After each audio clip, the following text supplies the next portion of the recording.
단식 후의 식사는 어떻게 해야 할까요? 단식을 처음 시작할 때는 몇 끼를 걸렀다는 생각 때문에 일종의 보상심리가 작동합니다. 그래서 많은 분들이 평소보다 더 많이 먹으려고 하죠. 이것이 단식 후 우리가 가장 경계해야 할 행동입니다. 이에 대해 제이슨펑 박사는 이렇게 이야기합니다. When you haven't eaten for a while, your body starts to slow down its digestive process. So the enzymes, the pancreatic enzymes, the stomach acids, and all those sort of things are going to slow down because they simply don't need it so much.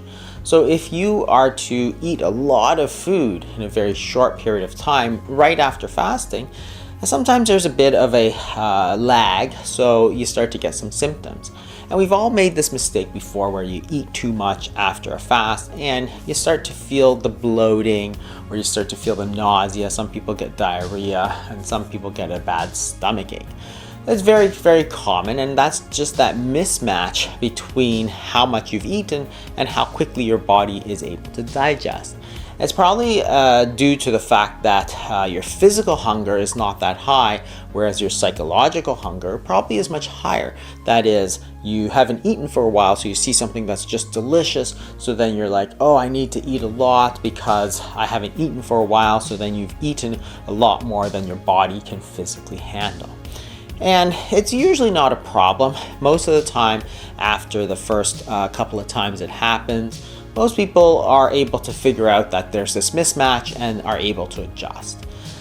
Also, if your fast is less than 24 hours, it doesn't tend to be a big issue because your body isn't so far out of practice. But you do see it once you start to go over that period of time. So there are a few foods that we've noticed which tend to be a little bit more problematic than others. And it varies by the person, but there are a few general rules. So nuts and seeds, nut butters, eggs, dairy, wine, and fibrous vegetables, they all tend to have a little bit of problems, and I think it's probably because these are foods that maybe are not quite as easy to digest. It takes a little bit more of the stomach acid and the enzymes to break them down. So nuts and seeds can be a little bit of a problem. Things like wine and eggs and dairy, they're more individual. Some people tolerate them no problem. 단식을 깨는 음식을 선택할 때는 특별한 걸 찾을 필요가 없습니다. 오히려 자신에게 익숙하지 않은 음식들은 문제가 될 가능성이 높습니다. 내 몸이 그 음식에 어떻게 반응할지 예상하기 어렵기 때문이죠. 따라서 자신이 평소에 먹던 음식 중에서 속에 부담이 되지 않는 것들을 선택하시는 것이 좋습니다. 저는 평소에 24시간 이상의 긴 단식을 하지 않기 때문에 특별한 규칙을 따르지는 않습니다. 다만 가공식품은 피하고 영양소가 풍부한 음식을 먹으려고 합니다. So, here's some tips. Plan a pre-meal to sort of wake up the digestion 30 minutes prior to your main meal. So for example, if you decide, okay, I need to lose a little bit of weight and I'm going to fast, and then you fast for 24 hours, 36 hours, then instead of jumping right into dinner or jumping right into lunch or whatever meal that you're planning to break your fast with, what you want to do is say, okay, well, I know that dinner is coming up. I'm going to plan something small 30 minutes prior. And it's just going to be limited in quantity so that you're not tempted to overeat it. But at the same time, it's just going to gradually sort of wake that up. And this might be a little small portion of, say, fish or beef or something that's cooked vegetables, avocado. The only thing you want to avoid is raw vegetables because the cooking usually makes the vegetable much easier to digest, and therefore it's going to go down a lot easier. And it's just going to be a small portion. You know that in half an hour you're going to get the full meal, so that psychologically you're prepared for that.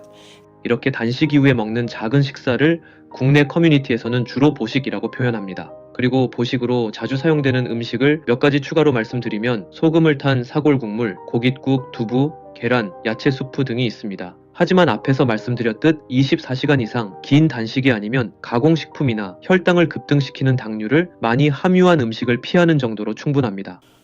Where you really want to be careful is when you're fasting for multiple days, and generally over 5 to 10 days of fasting. Then you have to be aware of something called the refeeding syndrome. This is something that we used to see in the 40s and 50s when we were dealing with a lot of people after the war, where there was a lot of people who hadn't eaten properly for months or even years sometimes. And what happens during the refeeding syndrome is that the body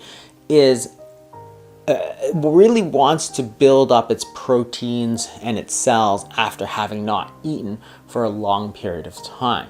So when you start to eat, all of the proteins and the minerals and everything starts to go into the cells in order to start to rebuild some of these cells.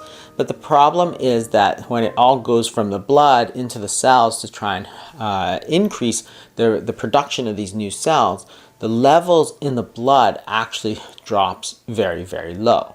So what you get is a severe depletion in the blood levels of potassium, magnesium, phosphorus, and thiamine predominantly.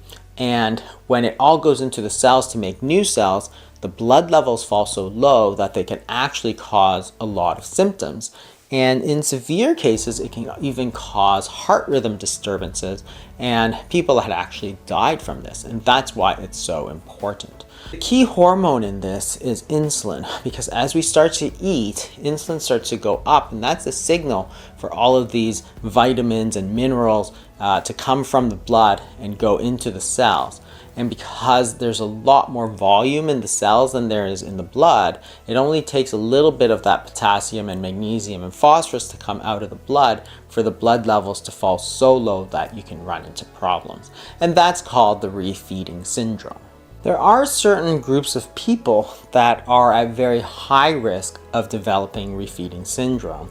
And those are people who have not been getting adequate nutrition for a fairly lengthy period of time. So when you look at people with the eating disorder anorexia nervosa, chronic alcoholism, these people haven't eaten properly for a long time.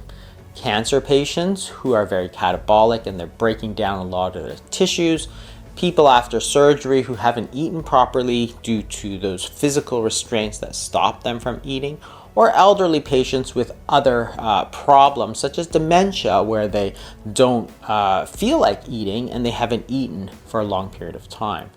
Those are the people that you really have to look out for. They really shouldn't be fasting, obviously, because for those people, nutrition is very important and we don't want to be depriving them of nutrients. The other thing that you should be aware of is certain medications. So if you're using antacids for a long time, the magnesium and the aluminum in those antacids can bind phosphorus. And remember, phosphorus in the blood is one of those key minerals that gets decreased so low that can actually cause heart failure and heart weakness. The other group of medications is diuretics, and those are often used for high blood pressure, and diuretics make you pee more, but it tends to deplete the body of electrolytes, and in this case the magnesium and the potassium are the key electrolytes here that get wasted in the urine when you're taking these diuretics, and when you get the refeeding syndrome, it can go even lower. So be careful in those groups of patients, or if you're taking those medications. 일반적으로 강제적인 단식이 아닌 건강과 다이어트를 위한 단식에서 이런 증상을 겪을 가능성은 매우 낮습니다. 이렇게 긴 단식을 즉흥적으로 시작하는 경우는 없으니까요. 대개 3일 이상 장기간 단식에 도전하시는 분들은 짧은 단식을 여러 번 경험해 보셨을 겁니다. 이분들은 단식 이후 보식에 대한 계획까지 세워뒀을 가능성이 높습니다. 그 누구도 어렵게 해낸 긴 단식의 효과를 망치고 싶지 않을 테니까요. 18시간에서 48시간 사이에 간헐적 단식을 하는 분들은 이 내용을 단식 후에 아무거나 먹지 말라는 경고 메시지 정도로 받아들이시면 될 것 같습니다. 또한 단식 중에 느끼는 극심한 배고픔이나 어지러움은 염분과 미네랄을 보충하면 해결되는 경우가 많으니 이럴 때는 바로 단식을 깨지 말고 소금을 탄 물이나 미네랄 보충제를 섭취하며 몸의 변화를 관찰해 보시길 권해드립니다. So when you're trying to break a fast on a regular basis, remember you can take it slow. The longer your fast, the slower you should go. You can plan a pre-meal to avoid eating too much and getting your body woken up to the system. But the other problem we see a lot is that people tend to take things that are a little bit too sweet, and the sweetness, even if it has no calories, will tend to stimulate the appetite. So again, what you're trying to do is break that fast slower than usual, and taking things like artificial sweeteners, well, that's going to just make you more hungry. It's going to increase that sort of psychological need for the food, and therefore you're going to tend to overeat. So do try to avoid, while you're fasting or towards the end, to avoid those sort of sugar substitutes or non-caloric sweeteners. Just remember that there's a difference between the psychological hunger and the physical hunger. The physical hunger tends to be a lot less. People don't actually feel so much of it, but the need to eat something tends to be very high. So it's by avoiding these sort of traps that you can break your fast properly and make sure that you're doing it in a healthy way. And if you want to learn more about fasting, what you can do is check out this video that I did on the 5 stages of intermittent fasting. And what we do is we go over what happens in the body as you're going through the stages of fasting. It can really help you on your journey. I'll see you next week. 이상한 다이어트였습니다.